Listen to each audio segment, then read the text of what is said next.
Hi, this is Kristi Hust of Blissen, Natural Skincare and Cosmetics. Today I'm going to teach you an easy recipe how to make a rich, creamy beeswax cream.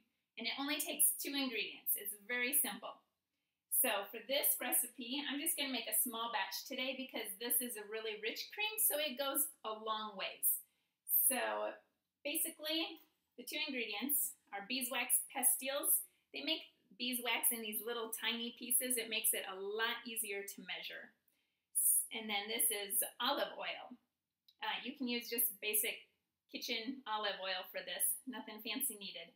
The ratio is 1 part beeswax to 3 parts of olive oil. So for this recipe, I have 1 tablespoon of beeswax, 3 tablespoons of olive oil. Now, the only thing that makes this recipe a little bit tricky is that you have to heat the wax in order to melt it. And to do this, I'm going to be using a double boiler. Luckily, I have this cool 40-year-old one from my mom. She got for a wedding present, I think. But if you don't have a double boiler, you can set up a hot water bath, or a bain-marie method it's called, using 2 other pots that kind of one fits inside of the other so that you create a water bath above the heat source. You don't want to melt your ingredients right on the heat source or you risk burning them, and that doesn't turn out very nice. So luckily I have this double boiler today. So, and what I did, I already put about 1 inch of water on the bottom, and then I put about 1.5 inches of water in the top, and that's going to actually be the bath that surrounds my ingredients to help melt them.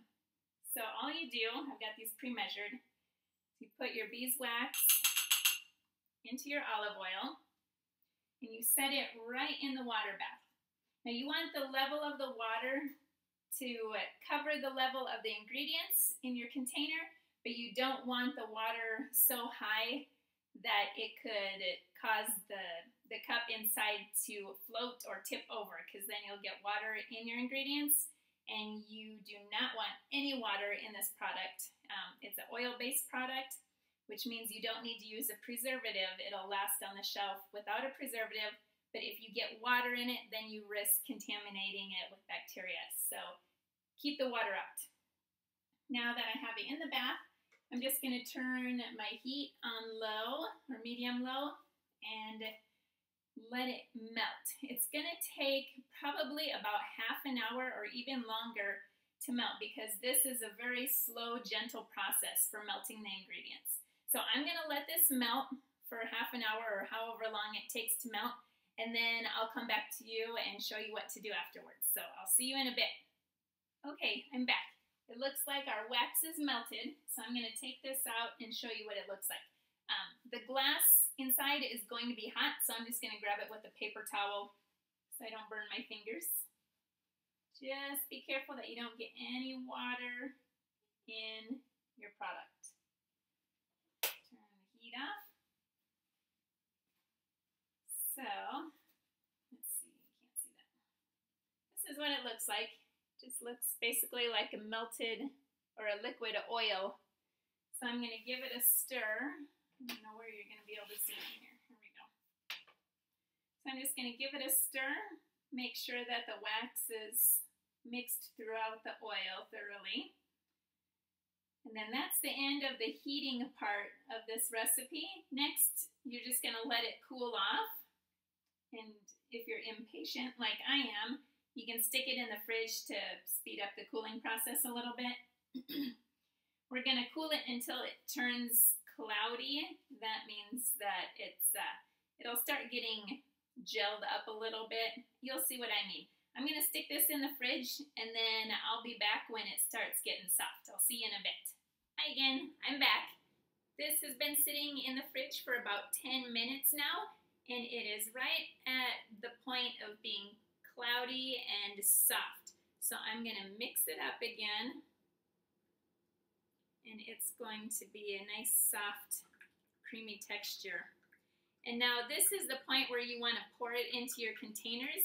If you let it cool completely, it's going to be too hard to pour, so you would have to kind of scrape it out at that point. But right now, when it's nice and soft and and cloudy is when you want to pour it. So I will show you. I made this up yesterday. This is what it looks like when it's completely cooled and solid. So this is the texture of it. Maybe you can see. It's a really nice creamy texture, but a little bit goes a really long way, so take it easy. But it makes a really nice cream just as it is. It's also a great consistency for potted lip gloss, or you can use it as a base for a salve or a therapeutic treatment. I always have some of this stuff sitting around.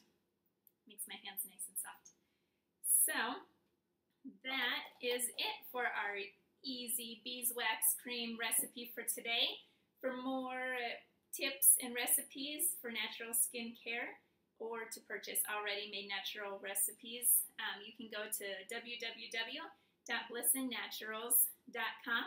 And if you like this video today, please feel free to click the thumbs up button below and share on Facebook. Thanks a lot and have a great day.